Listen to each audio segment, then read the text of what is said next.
Hello dear rankers, welcome to the very first video. So students, आज जो अपन start कर रहे हैं वो त्रिकोणमिति चैप्टर स्टार्ट कर रहे हैं, जो कि क्लास 10th का त्रिकोणमिति चैप्टर 8 स्टार्ट कर रहे हैं। और मैं आपको बता दूं स्टूडेंट्स, यदि आप बिहार बोर्ड से हैं, आज बिल्कुल आपका प्योर हिंदी मीडियम में होगा। जो भी कुछ मैं लिखूंगा बोलूँगा मैं तो हिंदी मीडियम में ही, लेकिन जो कुछ भी मैं लिखने वाला हूँ सारा कुछ हिंदी मीडियम में ही होगा स्टूडेंट्स। तो यदि आप बिहार बोर्ड में हैं तो आपके लिए शायद ये चैप्टर बड़ा इंपॉर्टेंट चैप्टर हो जाता है, क्योंकि बिहार बोर्ड में अधिकतर क्वेश्चन त्रिकोणमिति से आता है। जैसे कि 2023 में जो आया है स्टूडेंट्स, वो 52 नंबर सिर्फ त्रिकोणमिति से पूछा गया है, 52 नंबर। तो बहुत सिंपल चैप्टर है, लेकिन कुछ बातें ऐसा है जिसको आपको समझना पड़ेगा। तो आज मैं आपको बिल्कुल बेसिक लेवल से आपको समझाने वाला हूं। यदि आप देख रहे हो इस वीडियो को तो मैं आपको बोलूँगा कि आप अपने पास एक कॉपी और एक पेन लेकर जरूर बैठिएगा। जो भी कुछ मैं बता रहा हूँ उसको आप समझिएगा और समझने के साथ साथ लिखिएगा भी, ठीक है। यदि आपको नहीं समझ में आ रहा है तो आप इस वीडियो को पीछे जाकर बैक करके भी देख सकते हैं, ताकि आप दोबारा उसी चीज़ को वापस देख के और समझिएगा। और फिर भी यदि समझ में नहीं आवे तो कमेंट बॉक्स पे जाके कमेंट जरूर करिएगा कि मेरे को ये समझ में नहीं आया है, मैं आपको फिर से बताने की कोशिश करूँगा, ठीक है स्टूडेंट। तो चलिए स्टार्ट करते हैं। तो पहले हमको मतलब समझना है कि त्रिकोणमिति का मतलब क्या होता है स्टूडेंट। तो देखिए स्टूडेंट, त्रिकोणमिति जो है ना, ये 3 ग्रीक शब्द से बना है। पहला आपका है त्रि, दूसरा है कोण और तीसरा है स्टूडेंट्स मिति। त्रि का मतलब होता है 3, कोण का मतलब तो आप जानते हो स्टूडेंट, कोण का मतलब कोण ही होता है, और मिति का मतलब होता है स्टूडेंट मापना। तो आप करने क्या वाले हो स्टूडेंट्स, ये बेसिकली त्रिकोणमिति में करेंगे क्या, 3 कोणों की माप करेंगे। समझ लो, 3 कोणों की माप करेंगे। और 3 कोणों की माप आपको पता है कहाँ पे होता है, 3 कोण कहाँ पाया जाता है स्टूडेंट, तो आपको पता होगा त्रिकोणमिति में या किसी भी चैप्टर उठा लो, यदि 3 कोण की बात हो रही है तो 3 कोण हमारा त्रिभुज में पाया जाता है, जो कि आप इसका अंग्रेजी मीनिंग से भी समझ सकते हो। देखो यहाँ पे अंग्रेजी मीनिंग में ट्राइगोन लिखा है ना स्टूडेंट, इसका मतलब होता है ट्राइएंगल, जिसका मतलब होता है त्रिभुज। ट्राइंगल का मतलब क्या होता है स्टूडेंट, त्रिभुज। और आपको एक और वर्ड दिख रहा होगा मैट्री, जो एक ग्रीक वर्ड मैट्रोन से बना है स्टूडेंट्स। मैट्रोन जिसका माप होता है, जिसका मतलब होता है मापना, ठीक है स्टूडेंट्स। तो अगर आप अंग्रेजी को देखोगे ट्रिगोनोमेट्री, तो उसका मतलब भी होता है त्रिभुज को मापना। और यदि आप हिंदी मीनिंग देखेंगे तो 3 कोणों को मापना, और 3 कोणों आपको पता है त्रिभुज में ही होता है। लेकिन स्टूडेंट्स, आपके दिमाग में एक बात आ रहा होगा, यार त्रिभुज तो बहुत प्रकार के होता है, कोण के बेसिस पे भी त्रिभुज 3 प्रकार का होता है, आपको पता होगा। न्यून कोण त्रिभुज, अधिक कोण त्रिभुज और समकोण त्रिभुज। और भुजा के आधार पे भी त्रिभुज 3 तरह का होता है, एक समबाहु त्रिभुज, दूसरा विषमबाहु त्रिभुज और तीसरा समद्विबाहु त्रिभुज। तो हम लोग ये जो 6 प्रकार के अलग अलग त्रिभुज है, इसमें से कौन सा त्रिभुज के बारे में पढ़ने वाले हैं, ये दिमाग में क्वेश्चन हो रहा होगा स्टूडेंट। तो बिल्कुल निश्चिंत रहिए, आपको एक क्वेश्चन का जवाब मिल रहा है। हम लोग तो ये बात समझ में आया कि त्रिकोणमिति चैप्टर में अपन पढ़ने वाले क्या है, त्रिभुज के मापने हैं, त्रिभुज के माप के बारे में पढ़ेंगे। तो कौन सा त्रिभुज होगा, इस 6 में से कौन सा, तो मैं आपको बता दूं स्टूडेंट, इस 6 में से आपका जो त्रिभुज होगा वो होगा समकोण त्रिभुज के बारे में। तो त्रिकोणमिति में स्टूडेंट्स एक बात याद रखना, जब भी आपको त्रिकोणमिति याद हुआ ना, तो एक बात जरूर समझिएगा, त्रिकोणमिति मतलब समकोण त्रिभुज के बारे में अध्ययन। त्रिकोणमिति में यही करेंगे यार, समकोण त्रिभुज के बारे में अध्ययन ही करना है स्टूडेंट्स। तो समकोण त्रिभुज क्या आपको पता है, मुझे पता है, उम्मीद है कि आपको पता है। अगर है तो आप कमेंट बॉक्स में लिख के बताइएगा कि पता है या नहीं है तब भी बताइएगा। चलिए मैं बताता हूं आपको क्या है समकोण त्रिभुज। बहुत सिंपल है स्टूडेंट्स, वैसा त्रिभुज, मैं लिख के भी बता रहा हूं, मैं आपको बोला कॉपी पेन रखिएगा, आप भी नोट करिएगा मेरे साथ, ठीक है। वैसा त्रिभुज जिसका कोई एक कोण समकोण हो। समकोण का मतलब जानते हो स्टूडेंट्स, समकोण हो अर्थात 90 डिग्री का हो, 90 डिग्री का हो समकोण त्रिभुज कहलाता है। समकोण त्रिभुज कहलाता है। तो समकोण त्रिभुज क्या हुआ स्टूडेंट्स? कोई भी त्रिभुज, किसी भी त्रिभुज का यदि कोई एक कोण, आपको पता है त्रिभुज में कितना कोण होता है स्टूडेंट? 3 कोण होता है। 3 में से कोई एक कोण यदि आपका समकोण हो जाए, बोले तो 90 डिग्री का हो जाए स्टूडेंट्स, तब हम उसको बोलेंगे क्या है? तुम कौन हो? समकोण त्रिभुज। ठीक है, जैसे आप देखिए यहां पे समकोण त्रिभुज का परिभाषा तो समझ में आ गया, लेकिन आपको ये भी दिमाग में आ रहा होगा कि यार पहचानेंगे कैसे? कोई भी त्रिभुज समकोण त्रिभुज होगा, दिखेगा कैसा, उसका शकल कैसा होगा? तो बिल्कुल निश्चिंत रहिए। अब देखिए समकोण त्रिभुज का शकल कुछ किस प्रकार दिखता है। समकोण त्रिभुज का शकल कुछ इस प्रकार दिखेगा स्टूडेंट। एक जो होगा ना, एक ये हमेशा खड़ा होगा। एक रेखा जो होगी, रेखाखंड जो जिसको आप बोल सकते हो, ये हमेशा खड़ी होगी और उस पर इस तरह का 90 डिग्री के कोण पे झुका होगा। ये ऐसा भी हो सकता है स्टूडेंट्स, ये ऐसा भी हो सकता है, लेकिन जैसा भी हो एक कंडीशन तो आपको पता है कि एक रेखा हमेशा क्या होगी स्टूडेंट्स? खड़ा होगा। ठीक है, ऐसा होगा, या फिर इसको ऐसा बोल सकते हो आप। ये भी हमारा क्या है? एक समकोण त्रिभुज है। इसको आप ऐसा बोल सकते हैं। ये भी हमारा क्या है स्टूडेंट? समकोण त्रिभुज है। तो सब में देख रहे हो ना, एक लाइन देखो, ये वाला रेखा क्या है?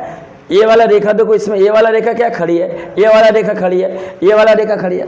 तो ये कुछ शकल हुआ जिसको आप इस तरह देख के ये तय कर पाओगे स्टूडेंट कि ये हमारा समकोण त्रिभुज है। तो समकोण त्रिभुज का शकल कुछ इस प्रकार ही होता है। हाँ, अब इसका नाम लिख सकते हैं हम। जैसे यहाँ पे ये त्रिभुज हमारा है, तो इसका नाम लिख सकते हैं ABC। तो इसको हम लोग क्या बोलेंगे स्टूडेंट? समकोण त्रिभुज ABC, जिसमें कोण भी क्या है? समकोण है।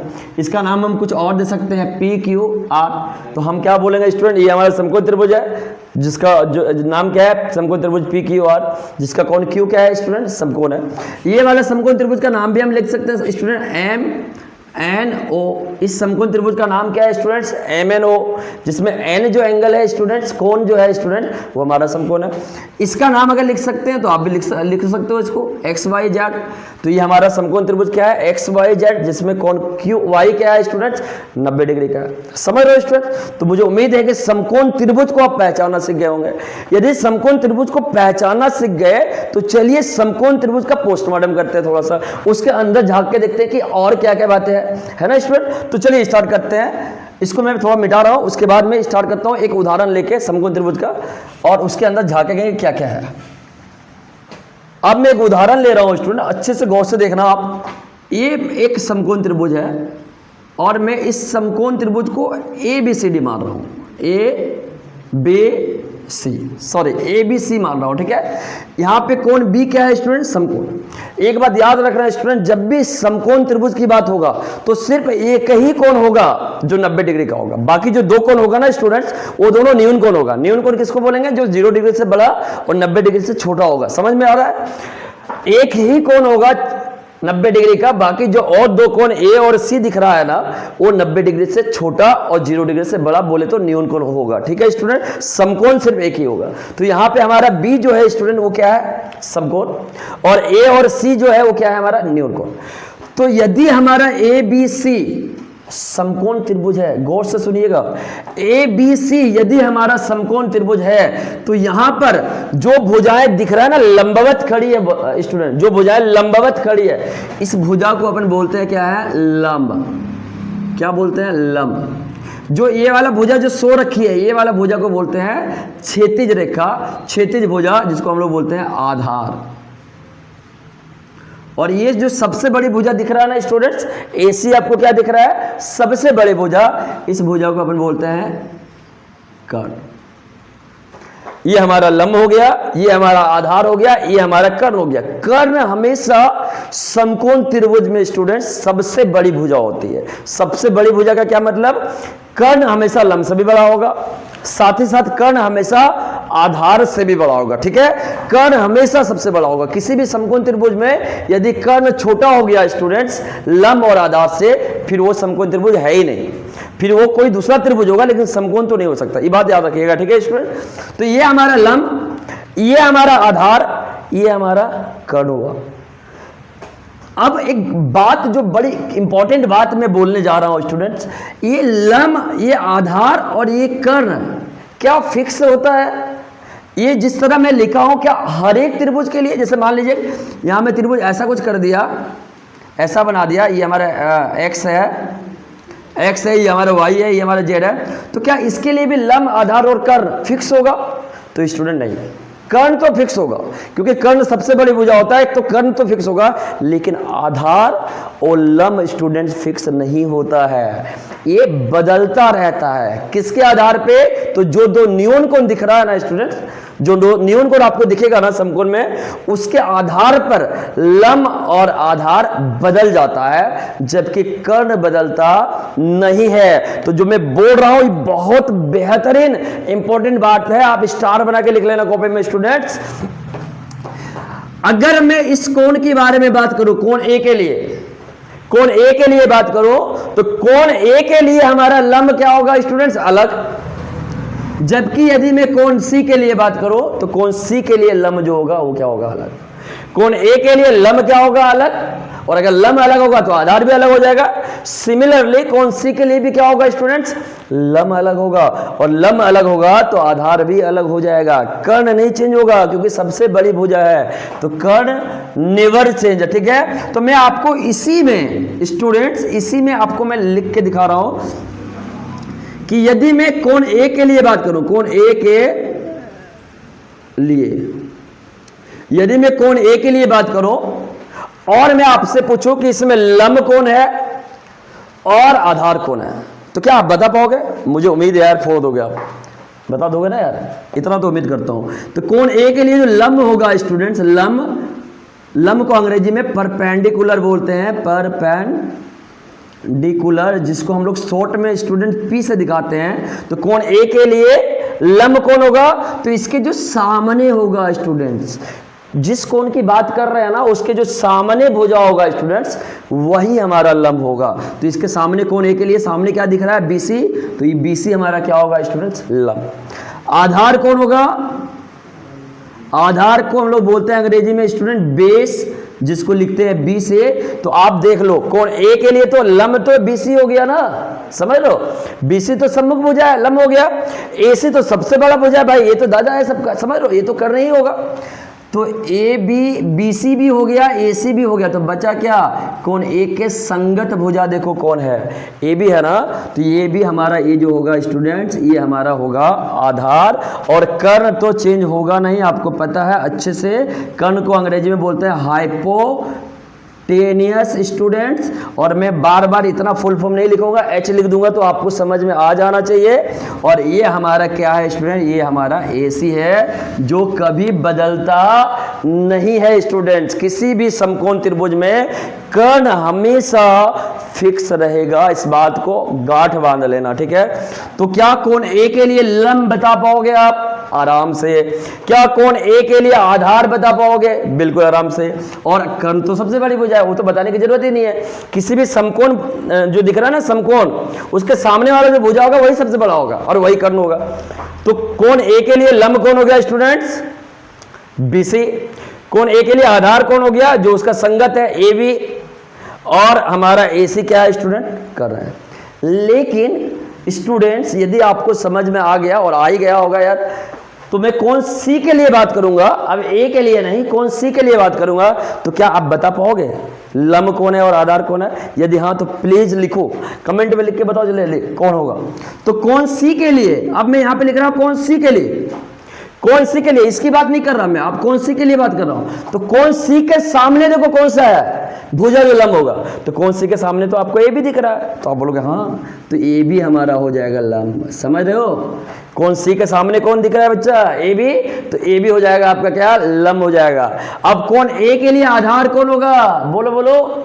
आधार इसके संगत वाला होगा। तो कोण सी के लिए संगत कौन हुआ बच्चा? कोण सी के लिए संगत हमारा कौन हुआ? बीसी। और इस प्रकार अब बीसी क्या हो जाएगा? आधार। कर्ण कौन होगा? तो कर्ण तो सबका दादा है, वो चेंज होगा क्या? नहीं, तो वो बदलने वाला नहीं है, वो हमेशा ऐसे ही रहेगा। इस त्रिभुज के लिए, तो ये ऐसे ही रहेगा, ये बदलने वाला स्टूडेंट नहीं है। समझ में आया? मुझे उम्मीद है कि आप ये सीख गए कि किसी कोण के यदि मुझे लंब और आधार पता करना है तो हमें एक बात अच्छे से पता हो जाना चाहिए कि किसी कोण के बारे में पता है क्या, क्योंकि लंब और आधार स्टूडेंट बिना कोण के बताए आप आराम से बता सकते नहीं हो। तो जब भी लंब की या आधार की चर्चा होगी किसी समकोण त्रिभुज में, तो पहले आपको अच्छे से ये बात क्लियर करना पड़ेगा कि भैया कोण बताओ कि कौन से कोण की बात कर रहे हो। समझ लो, कोण बता देगा then you will damn sure कि आपका कोण लंब होगा और कोण आधार होगा, बाकी कर्ण के बारे में तो बोलना ही क्या है। तो अब मैं कुछ क्वेश्चन ले रहा हूं स्टूडेंट और आपसे पूछ रहा हूं कि आप बता पा रहे हो क्या? फोड़ दोगे ना? मुझे उम्मीद है कि आप फोड़ ही दोगे। चलिए मैं क्वेश्चन लिख रहा हूं, तो बताना स्टूडेंट आप। मैं थोड़ा उल्टा करके लिख रहा हूं इस बार, ठीक है? देखते हैं आप कितना स्मार्ट हैं। स्मार्ट तो आप खैर बहुत ही हो यार। ये हमारा इस बार क्या है? एक्स वाई और जेड, ये हमारा समकोण त्रिभुज है स्टूडेंट। मैं थोड़ा उल्टा करके लिया हूं, क्यों? क्योंकि देखना है आपके दिमाग में बातें अटी या नहीं अटी। मैं लिख दिया हूं और आपको पता है ना किसके बारे में बात करूंगा? न्यून कोण के बारे में। इसमें एक्स क्या है? न्यून कोण, और जेड क्या है? न्यून कोण। ये तो न्यून कोण है नहीं, ये समकोण है। समकोण का जो सामने भुजा है ये दिख रहा है, ये हमारा एक्स जेड क्या होगा? ये तो सबसे बड़ा भुजा है और ये का नहीं होगा, तो बोलना ही क्या है? तो बात किसके लिए करेंगे स्टूडेंट? लंब और आधार के लिए। तो बताओ आप, कौन एक्स के लिए बताओ लंब और आधार कौन होगा? जल्दी बताओ। लंब मतलब पी, पी कौन होगा? कौन एक्स के लिए? इसके लिए बता दिया क्या? क्या बात है, बताना भाई, कमेंट करके बताओ। तो इसके लिए देखो लंब क्या होगा? Y Z. सही है, क्योंकि इसके सामने जो भुजा होगा वही लंब होगा। आधार क्या होगा? बी क्या होगा? देखो तो इसके संगत कौन है भाई? इसके संगत है एक्स वाई, तो एक्स वाई हो जाएगा। सही बात है ना? इसके संगत कौन है? एक्स वाई, बस हो गया। बोलेंगे एच कौन होगा? तो एक्स तो भाई सबसे बड़ा होगा, तो सबसे बड़ा कौन है? एक्स जेड, तो यही हो गया हमारा एच। एच मतलब कर्व, ठीक है। लेकिन यदि मैं आपसे पूछ लूं कि कौन जेड के बारे में बताओ क्या होगा? कौन जेड के लिए लंब और आधार कौन होगा? तो बता पा रहे हो क्या? मुझे तो उम्मीद है कि हमसे पहले लिख दिए होंगे आप। तो ये जेड के लिए लंब कौन होगा? इसके लिए तो इसके सामने कौन है? एक्स वाई, तो ये हमारा हो गया लंब। जेड के लिए हमारा बी कौन होगा? बी मतलब आधार कौन होगा? तो ये जेड के लिए आधार कौन होगा? तो इसका संगत कौन है? इसका संगत वाई जेड है, तो ये वाई जेड हमारा आधार हो गया। और एच क्या होगा? तो एच तो वही है आपका जो पहले ही था, दादाजी है ना बड़ा सबसे, तो एक्स जेड है जो कि एक्स जेड ही होगा। समझ लो, तो हमारा लंब और आधार को पहचाना तो आप उम्मीद करते हैं सीख गए होंगे। और ये अगर सीख गया स्टूडेंट तो एक नंबर तो फिक्स है यार, फोड़ दोगे आप बिहार बोर्ड में। समझ लो, या किसी भी बोर्ड में एक नंबर के लिए तो एकदम गार्ड मान लो कि आपका आ ही जाएगा। तो अभी बोनी हो चुका है, टेंशन नहीं रहना, आगे आगे एकदम फोड़ देंगे, मचा देंगे चैप्टर को। तो आपने कोण के आधार पर लंब और आधार पहचानना सीख गया। एस या नो? यदि एस तो कमेंट बॉक्स में लिख के बोलो एस। समझ में आया? आप इसको थोड़ा और आगे बढ़ाते हैं। चलिए स्टार्ट करते हैं, आगे लेके जाते हैं इसको। ये पहला कंसेप्ट था स्टूडेंट त्रिकोणमिति में सीखना कि आपको जो भी कोण दिया रहेगा उसको अकॉर्डिंग, उसके अनुसार आपको लंब और आधार पहचानने आ जाना चाहिए। तो क्या मैं विश्वास करूं कि ये आप कर लोगे? यदि यस तो अब मैं दूसरे पड़ाव की ओर लेके चलता हूं। त्रिकोणमिति के हैं जो समकोण त्रिभुज है, इसी के स्टेप नंबर 2, चरण 2 की ओर लेके चलता हूं। ये एक्स वाई जेड हमारा क्या है स्टूडेंट? समकोण त्रिभुज है, जिसमें वाई हमारा क्या है स्टूडेंट? 90 डिग्री वाला कौन है? ये जेड के अकॉर्डिंग ले रहे हैं, तो जेड के लिए हमारा लंब कौन होगा स्टूडेंट? तो इसके सामने कौन है? एक्स वाई, तो ये हमारा लंब हो गया, पी से दिखा रहा है। आधार कौन हो गया स्टूडेंट? वाई जेड, जो कि हमारा बी हो गया। और कर्ण कौन हो गया स्टूडेंट? एक्स जेड, जो कि हमारा एच हो गया। तो ये हमारा लंब, ये हमारा आधार, और ये हमारा क्या है स्टूडेंट? कर्ण है। तो आपने क्या सीख गया? लंब, आधार और कर्ण को पहचानते। यस। अब स्टूडेंट ये जो लंब है, ये आधार है, और ये जो कर्ण है स्टूडेंट, ये तीनों के बीच में एक संबंध है। और ये संबंध को एक बहुत ही अच्छे वैज्ञानिक जिनका नाम है पाइथागोरस, परी में, जो कि क्लास 10 में आप त्रिभुज चैप्टर में पढ़े होंगे, एक परी में ही है, उन्होंने दिया था। तो पाइथागोरस परी में से हम क्या लिख सकते हैं स्टूडेंट, इन्होंने ही बोला था, और ये जो बोला था नहीं, ये सिद्ध करके भी दिया था, है ना। अगर आप त्रिभुज पढ़े होंगे तो वहां पे आपने देखा होगा। इन्होंने क्या बोला था कि लंब का स्क्वायर जो होगा, लंब का स्क्वायर जो होगा प्लस आधार का स्क्वायर जो होगा स्टूडेंट्स, ये आपके कर्ण के स्क्वायर के बराबर। लंब का स्क्वायर प्लस आधार का स्क्वायर कर्ण के स्क्वायर के बराबर होगा। लंब को P लिख सकते हैं, आधार को B लिख सकते हैं स्टूडेंट, और कर्ण को H लिख सकते हैं। तो P का स्क्वायर प्लस B का स्क्वायर बराबर H का स्क्वायर। ये है चरण 2 स्टूडेंट्स, समझ में आया। अब मैं जो बोलने वाला हूं स्टूडेंट, इस बात को गांठ बांध लीजिएगा, वेरी वेरी वेरी इंपॉर्टेंट, ठीक है। क्या इंपॉर्टेंट है देखिएगा, P B और H तीन चीज दिख रहा है। P मतलब लंब, B मतलब आधार और H मतलब कर्ण, दिख रहा है ना, बोलो यार। P B और H तीन चीजें दिखा, और ये तीन चीजों में स्टूडेंट कहेगा क्या पता है, कभी ना आपको दो चीज दे देगा, ये तीन में कोई दो चीज देगा और आपको तीसरा निकालने बोलेगा। कभी P दे देगा बोलेगा B, P और B दे देगा बोलेगा H निकालो। कभी P और H दे देगा B बोलेगा निकालने, कभी B और H दे देगा P बोलेगा निकालने। और मैं बताऊं इंपॉर्टेंट बात क्या था, आपको त्रिकोणमिति में कोई भी सवाल बनाने से पहले आपको सबसे पहले आप अपने अंदर झांक के ये देखना, या क्वेश्चन में देखना, क्या ये तीनों बातें पता है क्या, P B H पता है क्या। यदि आंसर आए यस, हाँ, तो मैं कहता हूं जो क्वेश्चन आपको दिया गया है ना, वो क्वेश्चन भाग जाएगा आपके डर से। यदि आपको ये तीनों चीज पता चल गया ना, क्वेश्चन अपने आप बन जाएगा यार, अपने आप बन जाएगा। बस ये तीन चीज पता होना चाहिए। अगर पता नहीं है सर तो क्या करेंगे, तो सुनिए, ये दो चीज दिया है सर लेकिन B पता नहीं है तो क्या करेंगे, तो निकाल लेंगे। कैसे निकालेंगे, यही पाइथागोरस बाबा जी जो दिए थे हथियार, इस हथियार का उपयोग करेंगे। और PH दिया है तो B निकाल लेंगे, या BH दिया है तो P निकाल लेंगे, या PB दिया है तो H निकाल लेंगे। समझ में आया, मुझे उम्मीद है समझ में आया होगा। तो चलिए मैं इसको निकालते आपको दिखाता हूं, निकाल लोगे ना यार। पहला चरण में आपको यह पता चल गया कि जो भी कोण होगा उसके सामने वाला भुजा होगा वो लंब होगा, उसके संगत जो भुजा होगा वो आधार होगा, और जो सबसे बड़का भुजा होगा वो क्या होगा, दादाजी होंगे, नहीं वो कर्ण होगा, ठीक है। दूसरा स्टेप में आप ये समझ गए कि जब भी कोई समकोण त्रिभुज होगा तो वहां पाइथागोरस परिमेय लगता है। पाइथागोरस परिमेय क्या कहता है, लंब का स्क्वायर प्लस आधार का स्क्वायर बराबर कर्ण का स्क्वायर होता है। बोले तो P का स्क्वायर प्लस B का स्क्वायर बराबर H का स्क्वायर होता है। समझ में आ गया। अब चलिए मैं कुछ उदाहरण क्वेश्चन देता हूं आपको बनाने के लिए।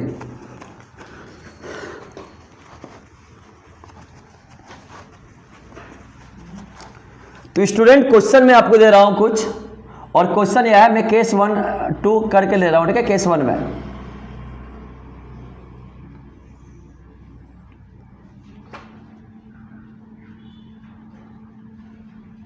ये ABC स्टूडेंट क्या है, एक समकोण त्रिभुज है जिसका कोण B समकोण है, दिख रहा है आपको। AB का मान दिया है P बराबर 3, B का भी मान दिया है B बराबर 4, और H का मान बोल रहा है निकालना। बोले लंब दिया है 3, आधार दिया है स्टूडेंट 4, और आपसे कर्ण पूछा जा रहा है, क्या निकाल पाएंगे, ये ऐसे निकाल पाएंगे। कैसे निकालेंगे स्टूडेंट, देखते हैं। तो लिखेंगे पाइथागोरस परिमेय से। पाइथागोरस परिमेय क्या बोलता है स्टूडेंट्स, लंब का स्क्वायर प्लस आधार का स्क्वायर बराबर कर्ण का स्क्वायर। सही बात है कि नहीं, लंब का स्क्वायर प्लस आधार का स्क्वायर बराबर कर्ण का स्क्वायर। अब देखो P कितना दिया है स्टूडेंट, P कितना दिया 3, तो 3 का स्क्वायर लिख दो। B कितना दिया 4, तो 4 का स्क्वायर लिख दो, स्क्वायर मतलब वर्ग, ठीक है। और H कितना दिया है, H तो दिया ही नहीं है तो निकालना है, ठीक है। तो H जैसा था वैसा ही लिख दो। 3 का स्क्वायर का मतलब क्या होता है, 3 का स्क्वायर कितना होता है स्टूडेंट, 9 होता है। मैं बात बता दूं, जिसके 3 का खोपड़ी पे कितना है स्टूडेंट 2, तो 3 को क्या करो 3 से ही 2 बार गुना कर दो, तो 3 गुना 3 करेंगे तो कितना आएगा 9। 4 के खोपड़ी पे कितना है स्टूडेंट 2, तो 4 को 4 से ही 2 बार गुना कर दो, तो 4 गुना 4 करेंगे तो कितना आएगा 16 बराबर H स्क्वायर हो जाएगा। 9 प्लस 16 कितना हो गया स्टूडेंट 25 बराबर H स्क्वायर, तो 25 का वर्गमूल बराबर क्या आएगा स्टूडेंट H, और ये 25 का वर्गमूल H के बराबर आएगा। तो H कितना होगा, तो मैं बता दूं स्टूडेंट, ये एक जाल है, वर्गमूल अगर आपको आता है तो वेरी गुड, 25 का वर्गमूल 5 होता है, और नहीं आता है तो थोड़ा सा एक डायलॉग सुन लो। यह एक जाल है और ये जाल से वही इंसान बाहर आ पाता है जो इंसान खुद ही 2 बार गुनाह में रहे। तो क्या 25 को मैं लिख सकता हूं 5 गुना 5 स्टूडेंट? 5 गुना 5 लिख सकता हूं ना यार 25 को। तो 5 कितना बार गुना में है? 2 बार है। एक ही संख्या 2 बार गुना में आया तो एक संख्या बाहर आ जाएगा, तो 5 बराबर हो जाएगा h। तो इस प्रकार आपका h कितना निकल गया स्टूडेंट? h देखो कितना निकल गया 5। तो p दिया था, b दिया था, तो क्या h निकाल लिए? यस निकाल लिए। अब चलिए केस 2 की ओर लेके चलता हूं। इस बार आपको क्या दिया रहेगा? p दिया रहेगा, b निकालने बोलेगा और h भी दिया रहेगा। इस बार क्वेश्चन कुछ इस प्रकार है।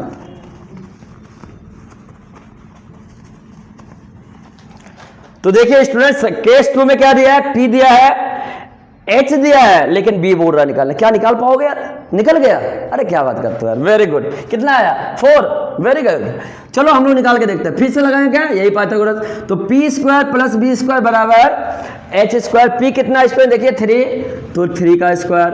b क्या है? दिया नहीं है, b निकालना है। h कितना है? 5, तो 5 के खोपड़ी पे कितना? 2। अब 3 के खोपड़ी पे कितना है स्टूडेंट? 2। तो 3 को कितना बार गुना करेगा? 3 से 2 बार। तो 3 गुना 3 कितना हुआ? 9, प्लस इसको ऐसे ही रख दो। 5 की खोपड़ी पे कितना है? 2, तो 5 को 5 से कितना बार गुणा करेगा? 2 बार। 5 5 25, तो b स्क्वायर बराबर कितना आ जाएगा स्टूडेंट? 25 माइनस 9, तो b स्क्वायर बराबर आ जाएगा 16, और इस प्रकार b बराबर आ जाएगा 16 का वर्गमूल। 16 का वर्गमूल कितना होगा? अरे 4, क्या बात करते हो? 4 होगा, वेरी गुड। 16 को मैं लिख सकता हूँ 4 गुना 4, तो 2 4 है, तो एक 4 बाहर आ जाएगा। इस प्रकार b बराबर कितना हो जाएगा स्टूडेंट? 4। तो यदि आपको p दिया है, h दिया है, तो क्या b निकाल लिए? यस। क्या p भी दिया था तो h निकाल लिए थे? यस, तो निकाल लिए। अब ये हमारा कितना दिया है स्टूडेंट्स? यहाँ तो अभी 4 निकाला है, और अब ये दिया नहीं है, ये हमारा केस 3 होगा। इस बार क्या दे रखा है क्वेश्चन में? b और h दिया है, p नहीं दिया है, तो कैसे निकलेगा? तो बस ऐसे ही निकलेगा जैसे मैं निकाल रहा हूं अभी। नोट कर रहे हो ना स्टूडेंट? बिल्कुल नोट कीजिएगा कॉपी में, ठीक है? आपको त्रिकोणमिति से डर सदैव के लिए चला जाएगा। देखिए फिर से क्या करना है? p नहीं दिया है, b और h दिया है, p निकाल लेंगे। फिर से लगाना यही वाला है, तो p के जगह पे क्या करोगे? p रख दो। b के जगह पे कितना है? 4, तो 4 का वर्ग कर दीजिए। h के जगह पे कितना है स्टूडेंट? देखिए 5, तो 5 का वर्ग कर दीजिए। कर दिए ना? तो p का स्क्वायर प्लस 4 के खोपड़े पे कितना स्टूडेंट? 2। 4 को 2 बार गुना करेंगे, 4 4 है 16। 5 के खोपड़ी पे 2, तो 5 को 2 बार करेंगे गुना, तो 5 5 25, तो p स्क्वायर बराबर क्या हो जाएगा? 25। 16 इधर प्लस है, उधर जाएगा तो माइनस 16, तो p स्क्वायर बराबर 25 में 16 गया, कितना बचा स्टूडेंट? 9 बचा ना? 9, तो p बराबर क्या हो जाएगा? 9 का वर्गमूल। और 9 को आप पता है ना 3 गुना 3 लिख सकते हो, इसका मतलब p बराबर 3 हो गया। और मैं एक बात बता दो, ये 3 गुना 3 आपको समझाने के लिए लिख रहा हूं। अगर वर्गमूल आता होगा ना तो 9 का वर्गमूल डायरेक्ट लिख दीजिएगा 3 होता है, ठीक है? इतना करने की जरूरत नहीं है। टाइम पास नहीं करना है, टाइम को इन्वेस्ट करना, वेस्ट नहीं करना, ठीक है? तो ये हुआ। तो क्या स्टूडेंट केस 1, केस 2 और केस 3 समझ में आया? बिल्कुल उम्मीद करते समझ में आ गया होगा। तो स्टूडेंट आज 2 ही चीजों के बारे में बात की है। पहला, कोण के आधार पे लंब और आधार को पहचानना, और दूसरा समकोण त्रिभुज में पाइथागोरस परिमेय लंब का स्क्वायर प्लस आधार का स्क्वायर बराबर कर्ण का स्क्वायर दिए थे, उसमें से लंब, आधार और कर्ण में से कोई 2 दिया रहेगा तो तीसरा पहले निकालना सीख गए। क्या सीख गए ना? मैं उम्मीद करता हूं आप ये 2 बातें सीख गए होंगे, और यदि आप ये 2 बातें सीख गए तो आज इस वीडियो में इतना ही। 2 ही बात सीखना है, एक ही दिन सारा कुछ नहीं सीखना है ना। 2 बातें सीख गए, एकदम स्टेप बाय स्टेप चलेंगे, ठीक है ना स्टूडेंट? तो 2 चीजें आप बहुत अच्छे से इस वीडियो में समझ गए होंगे कि लंब, आधार और कर्ण में कोई 2 दिया रहेगा तो तीसरा निकाल लेंगे। और पहली बात कोई भी कोण दिया रहेगा तो उसके आधार पर लंब और आधार निकालना सीख जाएंगे। और तीसरा कि समकोण त्रिभुज में कर्ण जो होता है सबसे बड़ी भुजा होता है ना? मजा आया स्टूडेंट? मुझे उम्मीद है कि मजा आया होगा, और यदि आया तो मजा को खुद के साथ नहीं रखो, इसको शेयर कीजिए, अपने दोस्तों को भी जितना ज्यादा हो सके दबा के शेयर करें इस वीडियो को, ताकि जो भी जरूरतमंद स्टूडेंट है, जो क्वालिटी एजुकेशन से वंचित है, वो सारे स्टूडेंट तक ये वीडियो पहुंच पाए और उनकी भी जिंदगी में 4 चांद लगा पाए। और अभी ये शुरुआत हुआ है स्टूडेंट, मैं बोल दिया था, कमिटमेंट कर चुका हूं कि इस यूट्यूब चैनल पे एजुकेशनल चैनल जितना भी होगा सब एक तरफ और ये रैंकर फाइंडर एक तरफ। इसका एक ही मिशन है कि स्टूडेंट को रैंकर बनाना है, ठीक है। चाहे आप जो भी क्वालिटी का हो, अगर आप डिट्टो फॉलो कर गए step by step, then you will definitely become a superstar in your field. आप अपने फील्ड में एक सुपरस्टार बनोगे, ठीक है। तो टेंशन नहीं लीजिए, बिल्कुल सिस्टमैटिकली समझिए, नोट्स बनाइए और जितना ज्यादा हो सके चैनल को सब्सक्राइब करिए और करवाइए लोगों से, और बेल आइकन को जरूर दबा देना ताकि कोई भी न्यू वीडियो अपलोड हो तो सबसे पहले नोटिफिकेशन आपके तक आए। मिलते हैं स्टूडेंट कल इसी का पार्ट 2 में, तब तक के लिए थैंक यू।